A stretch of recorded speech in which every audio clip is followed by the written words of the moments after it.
You are Locked On Boston College, your daily podcast on the Boston College Eagles, part of the Locked On Podcast Network, your team every day.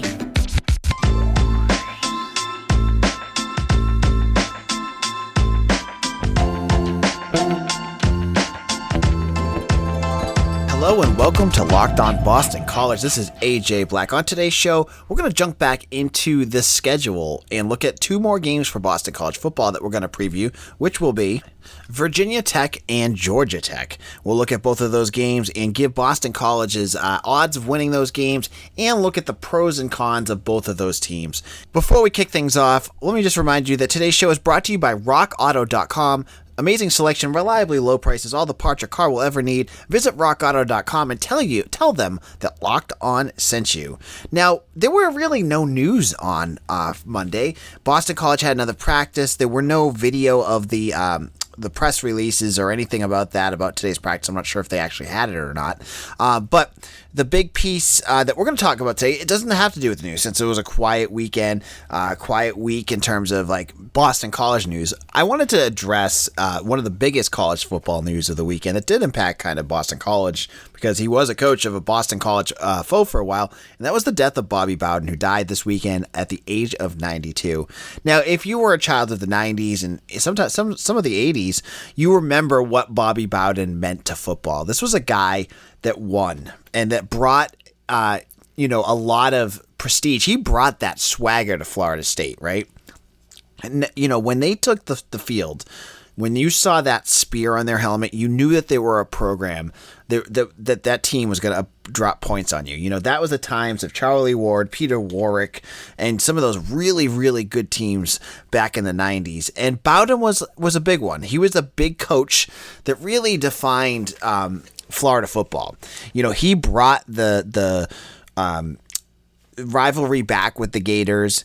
And, Boston College only got to play him, I think, 6 times in the last couple seasons because he retired in 2009.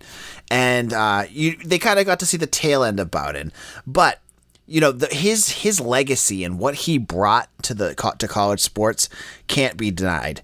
Even before he was at Florida State, he was the head coach of West Virginia, and he had that big game against Marshall right after the tragic plane crash that killed, I believe, almost the entire Marshall team.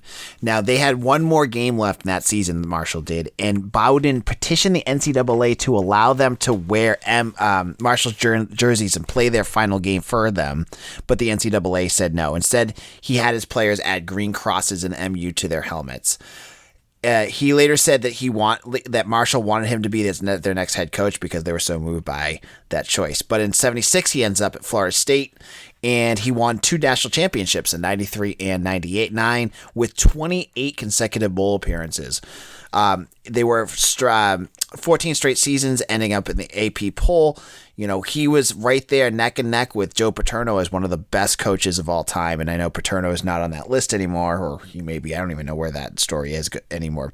But lots of different coaches have come out in memoriam talking about him. Nick Saban, Jimbo Fisher, who took over after him.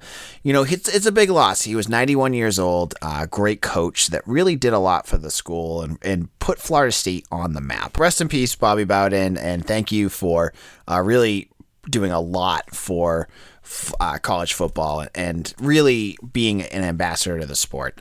Now, before we hit our break, I wanted to also let's switch gears to one other little news piece that I thought was interesting. John Buccigross, who a lot of people really like for college hockey, I don't know much about him, I just know that college hockey fans really like him, has his very early LFG preseason poll, which is his let's go. And his top 16 teams, he has Boston College at number 6, second in the Hockey East behind UMass. And just a thought there, BU is number 10. They also have Providence at 13, and that rounds out the Hockey East for the upcoming season. We'll have to see where Boston College lands for hockey this year. They lost a lot of talent. They're going to really have to rely on some of their depth and some of these transfers they brought in, but I think that'll be an interesting one to watch. Now, in a moment, we're going to chat about the game against Georgia Tech and Virginia Tech. You're going to want to hear about my thoughts about both of these teams and where I think Boston College lines up well and where I think they could struggle. But before we do that, let's talk about betonline.ag. BetOnline is the fastest and easiest way to bet on all your sports action. Baseball season is in full swing, and you can track all the action at BetOnline. Before the next pitch, head on over to BetOnline on your laptop or mobile device and check out all the great sporting news, sign-up bonuses, and contest information. Don't sit on the sidelines anymore, as this is your chance to get into the game as teams prep for their runs to the playoffs. Use promo code LOCKEDON to get 50% welcome bonus on your first deposit. BetOnline, your online sportsbook experts. Welcome back. This is Locked On Boston College. AJ Black. I am the editor and publisher of BC Bulletin. You can check out my work there. And it's been a while since I plugged this. I want to make sure that you all know about BC Bulletin Premium. It's $1 for the first month, and you're going to get excellent coverage from everything BC recruiting related, along with extra coverage that you wouldn't get on the website. You only pay $1 for the first month, and then after that, it's just a cup of coffee for each additional month. I believe it's $50 for the year.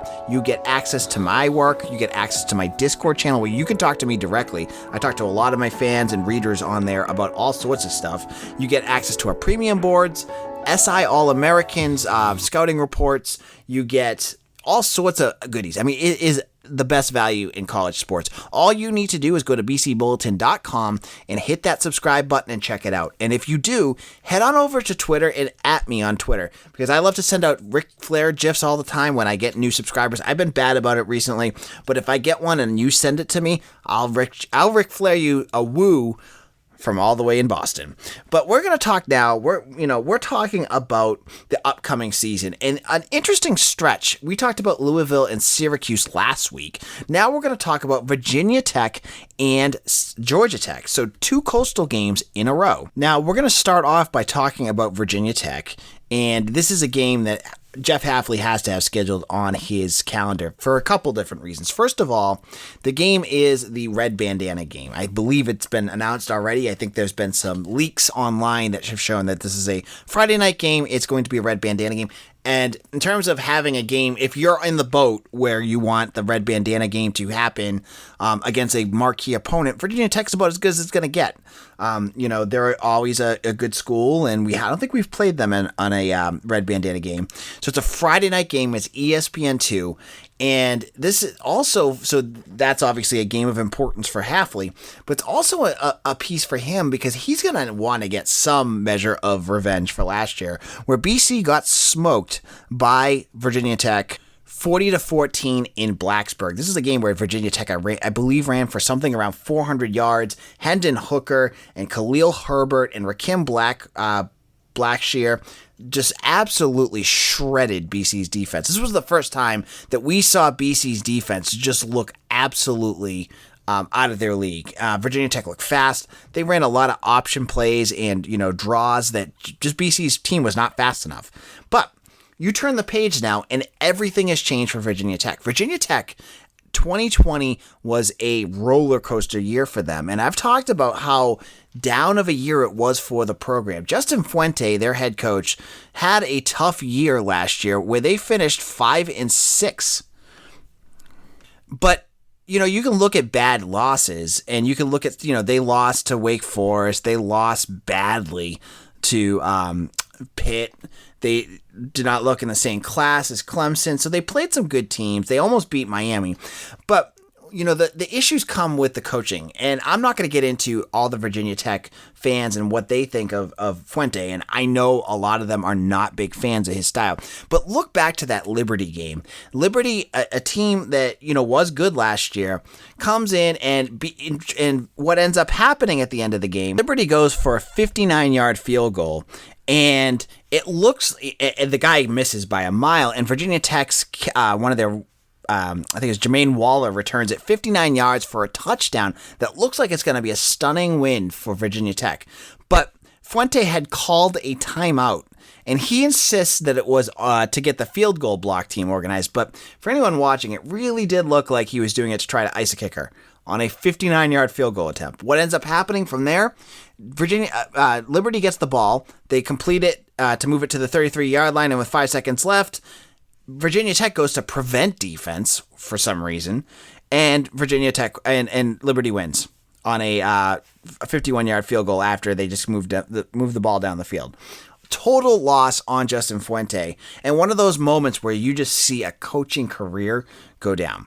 Now, that being said, we have to look at Virginia Tech, and you have to see what they have returning this year. Now, they lost Herbert. They lost Hendon Hooker is with Tennessee. They lost a ton of their talent.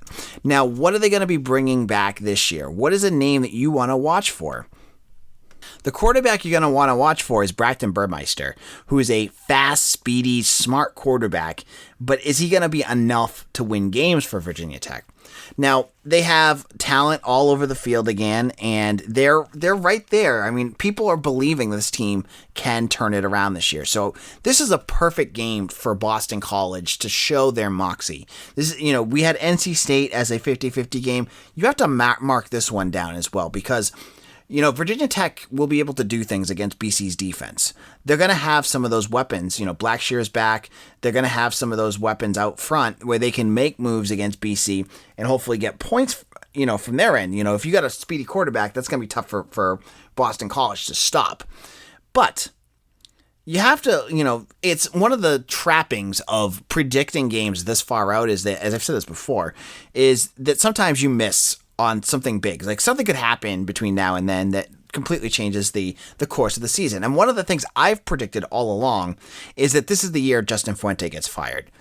And so this is later in the season. This is around the time where those wheels could have come off already, or this could be the game where it comes off. So my prediction is that this season's going to go poorly for Virginia Tech. I think they're going to have a new coach in 2022, excuse me.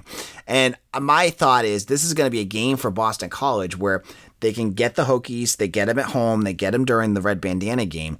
Boom. You got to win right there. So I'm going to pick Boston College. I cannot in my right mind put them as a heavy favorite, but I'm going to put them at like 55% favorite in this game. Again, it's another coin flip. And, Hafley, he's been very good at those, but this will be a game that'll really test where they've gone and where they've come on defense, and we'll have to see where they go from there. Now, in a moment, we'll chat about Georgia Tech. The Yellow Jackets, a team Boston College played twice, and weirdly enough, they're going to play twice in 2 seasons. But before we do that, let's chat a little bit about RockAuto.com. Rock Auto is a family business that has been serving auto parts customers for 20 years online. Why go to another store where you'd be spending 30, 50, even 100% more for the same parts when you can head over to rockauto.com and save? The prices are reliably low for every customer, and they have everything. All you need to do is put your make and model, boom, and they're easy to look for a catalog, and they'll find everything they have, whether it's brake parts, tail lamps, motor oils, or even new carpet. And if you go over to use the website today and use write in Locked On in their How Did You Hear About Us box so they know we sent you. Again, write Locked On in their How Did You Hear About Us box so they know we sent you. Amazing selection, reliably low prices, all the parts your car will ever need. RockAuto.com. This is Locked On Boston College. AJ Black here. We're previewing Boston College's season upcoming, and we're looking at some of the previews of games that they're going to play. And we're up to the Georgia Tech game now. Now, Georgia Tech last year was a team that Boston College, I feel, beat pretty handily. They beat them 48-27 in a game where, Georgia Tech kind of hung around a little bit, but it never felt very close. And Jeff Sims, their quarterback, really never got into it. But they're getting more with Jeff Collins. This is now his 3rd or 4th year with the Yellow Jackets.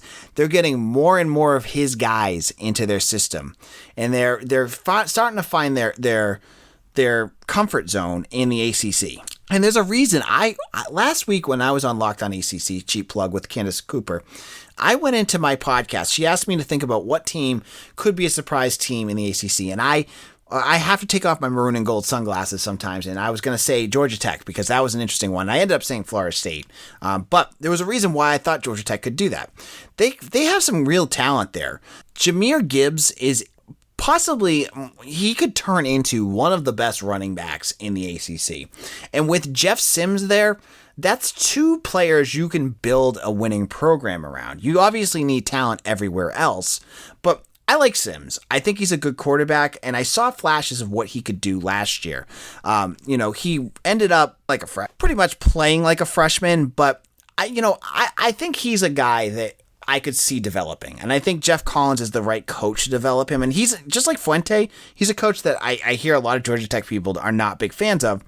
He's kind of got that gruff Adazio attitude with the fans and the media, and that kind of rubs off. But, last year they were able to put up 46 against Louisville, 56 against Duke. They had those moments where they were able to score. However, the defense is going to have to take a big step up. This was a big issue for Georgia Tech last year. And their linebacking core, you talk about Boston College having issues. I was talking to Mitch Wolf the other day, my staff writer, and he was saying that Georgia Tech's linebacking group is even worse. Now, this is a group that let up 37 points a game last year. And I don't see them getting better there. So in terms of matchups, this could be a shootout. This could really be a shootout, because if Sims takes that step up for Georgia Tech and gives him a weapon and can score, and we saw him, they both look good at times against Boston College. If BC's defense isn't up to snuff, or if they're sleeping that week, they could score some points. But I mean, BC put up quite a few points against Georgia Tech last year. They could do the exact same thing this year, or even worse. So when I look at this matchup, I like Boston College's chances. This is more than a 50-50 shot for BC. I think this is a game where Djokovic and Zay Flowers are going to be able to put up big numbers, and some of those other targets are going to have big games against this Georgia Tech defense. And that's not a shot at Georgia Tech. I think they're just not there yet, right? So where do I put their win percentage at this point? I got to put BC at like a 70% win percentage. This is a game right now Boston College has to be favored in. Like if Vegas set odds, and sometimes they put them out way in advance, if you can get Boston College like close to even, then you should take it. But I have BC winning this probably by 14 to 17 points. I think they're just a much better program right now. And like I said with Fuente, I think Fuente will be gone. I'm really interested to see where Jeff Collins goes, because just like Dino, this is a conference where there's a lot of coaches that are starting the season off with a lot of question marks, and Collins is another one. He went 3-7 last year. The year before they went 3-9. So they haven't been able to turn around. You put another 3-win season in, I don't care if you're Georgia Tech or Georgia, you're starting to look at maybe moving on from this. So he's got to show some progress and show whether his team is ready to battle some teams like Boston College. So this is a big year for him. And will they be the team that can kind of turn things around too in the Coastal and cause some noise? I think that's a big question mark, but I don't think it's out of the realm of possibilities. They're going to be a fun team to watch, and a team that could really surprise some people.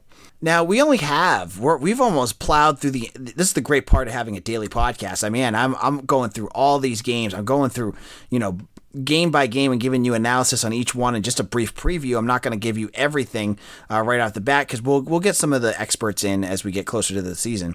But we only have 2 more games left, and then we can talk about the ACC Championship if you really think they're going to go that far. So we have my AJ's prediction: win against Colgate, win against UMass, win against Temple, win against Missouri, loss against Clemson. I believe I said win against NC State, loss against Louisville, win against Syracuse, win against Georgia Tech, win against Virginia Tech. So there's only 2 more games left. Who is going to be the third loss for Boston College? I'll have to wait and hear who I pick. We'll do that again probably tomorrow.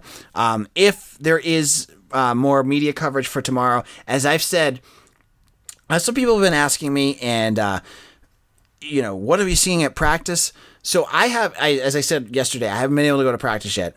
Just so you know, like BC's media coverage for practices is really small. You get 25 minutes of practice time, in which they could be taking water breaks. They could be doing anything, right? So I'm going to try to get to some, but even if I could, there's not going to be much I'm going to be able to see. It's weird.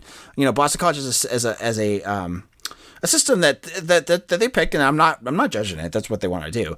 But it's different than, like Louisville. I was talking to his guy. They do it all day long. You can go watch a practice for, 5 hours some days, or whatever they have, 3 hours. But Boston College is a little different, and that's okay. So I I really don't feel like I'm honestly missing much, because what am I going to get in 25 minutes? I'm not going to be able to tell you, much about that. But I promise you, I will get to some practices. And I am gunning to go to Media Day, so hopefully I'll be there too to give you interviews and all sorts of good stuff there too. So hopefully you stick around and check out all of my work there. Now, make sure, 2 things. If you like our podcast, check us out on YouTube. I'm going to have special episodes on there. When Media Day happens, hopefully I can get to it. I'm going to do some special interviews with some players and coaches, hopefully, where I can get some interviews up there on the site. So that'll be special. It's not going to be on the podcast, but it'll be only for YouTube listeners. So if you go to YouTube, just hit subscribe. I'm not going to spam you. It's not going to do a million bad things. Just hit the subscribe button. That'll check that out. Also, make sure to join Maroon and Gold forums and comment on it. It's a message board. It's great that I've seen so many of you sign up for it. I want to hear your voice.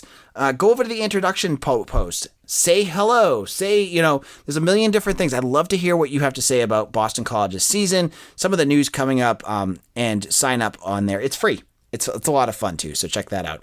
This is AJ Black. I am the editor and publisher of BC Bulletin. I'm also the host of Locked On Boston College. We're heading into, I'm almost up to 200 episodes. This is crazy. We'll be back again tomorrow for another show, and I want to thank you all for listening. I hope you have a terrific Tuesday. Take care, everyone.